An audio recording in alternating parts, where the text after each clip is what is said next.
श्री स्वामी समर्थ. तुम्हा सर्वांचं आपल्या यूट्यूब चॅनलवरती मी अगदी मनापासून स्वागत करते.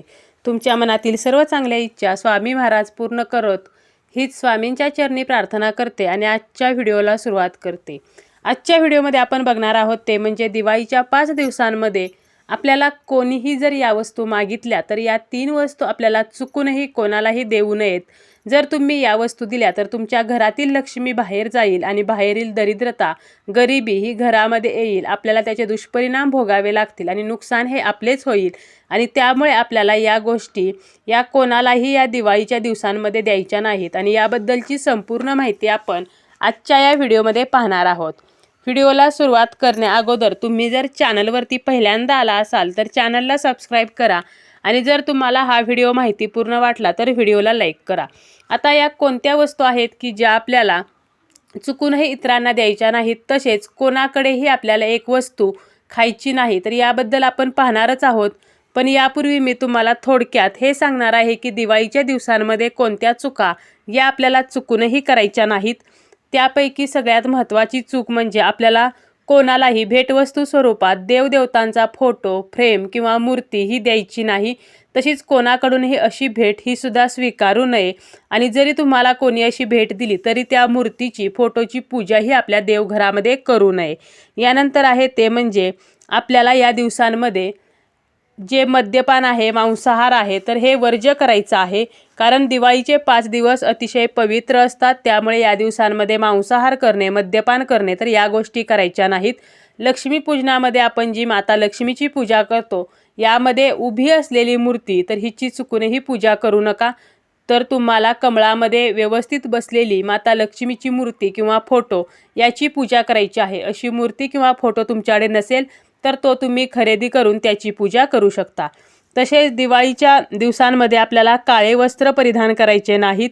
तसेच दिवाळीमध्ये जे आपण रांगोळी काढत असतो तर त्यामध्ये आपल्याला काळ्या रांगोळीचा वापर हा चुकूनही करायचा नाही. पूजेमध्ये आपल्याला तुटलेल्या, फुटलेल्या किंवा खंडित झालेल्या वस्तू किंवा निरंजन, दिवे किंवा फाटलेले कापड तर याचा वापर करायचा नाही. तसेच बंद पडलेल्या वस्तू या आपल्याला घरामध्ये ठेवायच्या नाहीत, तर त्या घराच्या बाहेर काढायच्या आहेत. दिवाळी येण्यापूर्वीच आपल्या घरातील मोडक्या, तोडक्या, फुटलेल्या किंवा बंद पडलेल्या इलेक्ट्रॉनिक वस्तू तर या घराच्या बाहेर काढा. त्याप्रमाणेच फाटलेली कपडेसुद्धा घरामध्ये ठेवू नका. तसेच या दिवसांमध्ये चामड्याच्या वस्तू वापरायच्या नाहीत.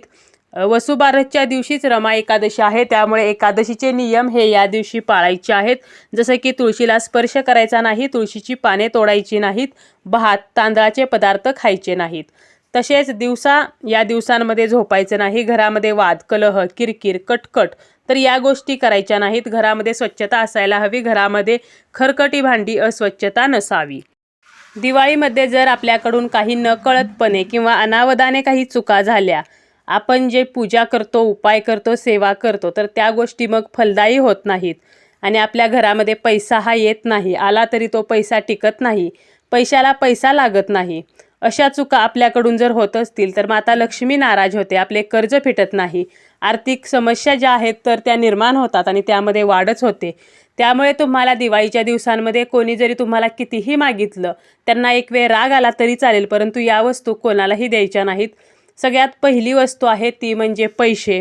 उदार पैसे किंवा उसने पैसे या 5 दिवसांमध्ये कोणालाही देऊ नका. कोणी तुम्हाला कितीही मागितले, त्याची कितीही अडचण सांगितली तरीसुद्धा हे जे पैसे आहेत तर हे तुम्हाला द्यायचे नाहीत. आता जर खरंच अशी आवश्यकता असेल आणि तुम्ही पैसे दिल्याशिवाय एखाद्या व्यक्तीची अडचणच सुटणार नसेल आणि ती अडचणही तशीच असेल तर मात्र एक वेळ तुम्हाला हे शास्त्र बाजूला ठेवून त्याला मदत केली तरी चालेल.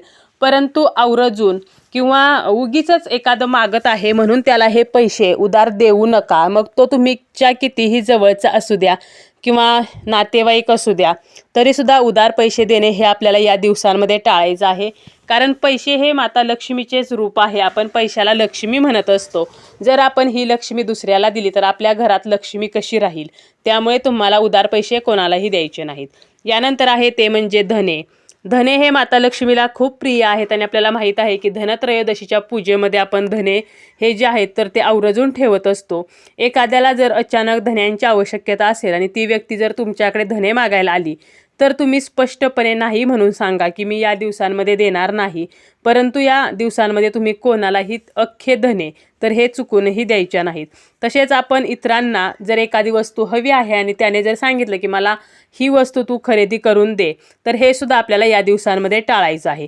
त्याप्रमाणेच आपल्या घरातील लवंग, वेलची, तर हे जे मसाल्याचे पदार्थ आहेत तर हे सुद्धा इतरांना देऊ नका. बघा, लवंग जी आहे तर ती माता लक्ष्मीला आकर्षित करण्याचं काम करत असते आणि त्याप्रमाणेच वेलची जी आहे तर ती सुद्धा माता लक्ष्मीला स्वतःकडे खेचत असते. त्यामुळे हे जे 2 पदार्थ आहेत, लवंग आणि वेलची, तसेच आपण लवंग आणि वेलचीचा बरेच उपायसुद्धा करत असतो की माता लक्ष्मी आपल्या घरामध्ये स्थिर व्हावी, तर यासाठी आपण लवंग वेलचीचा वापरसुद्धा करत असतो.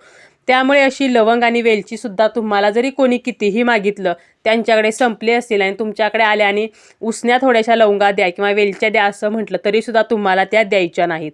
यानंतर सगळ्यात महत्त्वाची, पैशा एवढीच महत्त्वाची जी गोष्ट आहे ती आहे सोने आणि चांदीचे दागिने.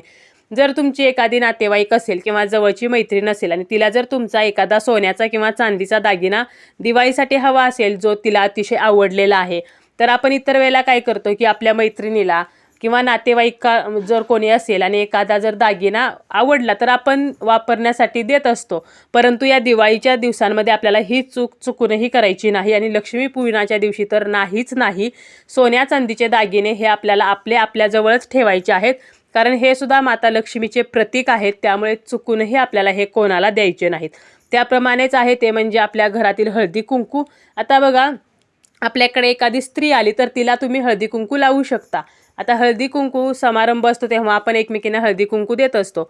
परंतु जर तुमच्याकडे कोणी असं आलं की मला थोडंसं कुंकू नाही आणि कुंकू संपले घरातलं तर थोडं देता का, तर मात्र तुम्हाला हे कुंकू द्यायचं नाही. कारण आपण या दिवाळीच्या दिवसांमध्ये किंवा धनत्रयोदशीच्या दिवशी या वस्तू आपण घरी आणत असतो. लक्ष्मी म्हणून या वस्तू घरी आणत असतो. मग हीच लक्ष्मी तुम्ही इतरांना कशी काय देऊ शकता?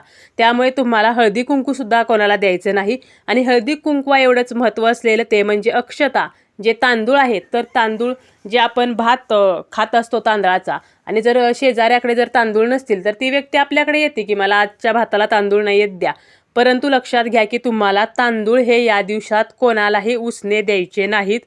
त्याप्रमाणेच आहे ते म्हणजे मीठही कोणाला द्यायचं नाही. कारण तांदूळ, मीठ तर हे सुद्धा माता लक्ष्मीचेच प्रतीक मानलेलं आहे. आणि मिठाप्रमाणेच आपल्याला हळदसुद्धा कोणाला द्यायची नाही. माहीत आहे की हळद ही माता लक्ष्मीला खूप प्रिय आहे. त्यामुळे हळदसुद्धा कोणाला द्यायची नाही. त्याप्रमाणेच आहे ते म्हणजे दही आणि साखर. जर एखाद्याकडे चहाला साखर नसली तरीसुद्धा चालेल, परंतु जर तुम्हाला कोणी उसनी साखर मागितली किंवा जर तुम्हाला कोणी उसनं दही मागितलं की दही द्या आणि मी तुम्हाला परत देईन, किंवा आता मला थोडी साखर द्या आणि मी तुम्हाला पुन्हा परत देईन, परंतु चुकूनही आपल्याला या गोष्टीसुद्धा द्यायच्या नाहीत. बघा, कोणत्या तर उधार पैसे द्यायचे नाहीत. उधार म्हणजे कोणाला कसलेच पैसे द्यायचे नाहीत या 5 दिवसांमध्ये दिवाळीच्या. धने द्यायचे नाहीत किंवा कोणासाठी नवीन वस्तूंची खरेदी करू नका. त्यानंतर लवंग, वेलची, सोन्या चांदीचे दागिने द्यायचे नाहीत. त्याप्रमाणेच हळदी कुंकू, हळद, तांदूळ, मीठ, दही आणि साखर तर या वस्तू चुकूनही इतरांना आपल्याला दिवाळीच्या दिवसांमध्ये द्यायच्या नाहीत. आणि धनत्रयोदशी आणि लक्ष्मीपूजनाच्या दिवशी तर नाहीच नाही. आता लक्ष्मीपूजन हे अमावस्येला असल्याने या दिवशी आपल्याला एक काळजी घ्यायची आहे, ते म्हणजे आपल्याला जर वाटत आहे की एखादी व्यक्ती आपल्या वाईटावरती आहे किंवा ती व्यक्ती आपला शत्रू आहे, तर त्या व्यक्तीकडून आपल्याला एक पदार्थ चुकूनही खायचा नाही, आणि ते म्हणजे पांढरी मिठाई. जर तुम्हाला कोणी पांढरी मिठाई दिली तर ती तुम्ही घेऊ नका, आणि प्रसाद आहे असं सांगून वगैरे दिली तर तुम्ही ती घ्या, परंतु त्याला नमस्कार करा आणि एखाद्या झाडाखाली तुम्ही ती मिठाई ठेवून द्या. आता तुम्ही असं म्हणाल की पांढरी मिठाई या दिवशी खायची नाही, मग तुम्ही मंदिरामध्ये गेला आणि जर तुम्हाला पांढरी मिठाई प्रसाद स्वरूपात दिली तर ती तुम्ही खाऊ शकता. म्हणजे तुमच्या जवळच्या आणि विश्वासू व्यक्तीने दिली तर खायची आहे, परंतु तुम्हाला ज्या ठिकाणी शंका आहे तेथे ती अजिबात खाऊ नये.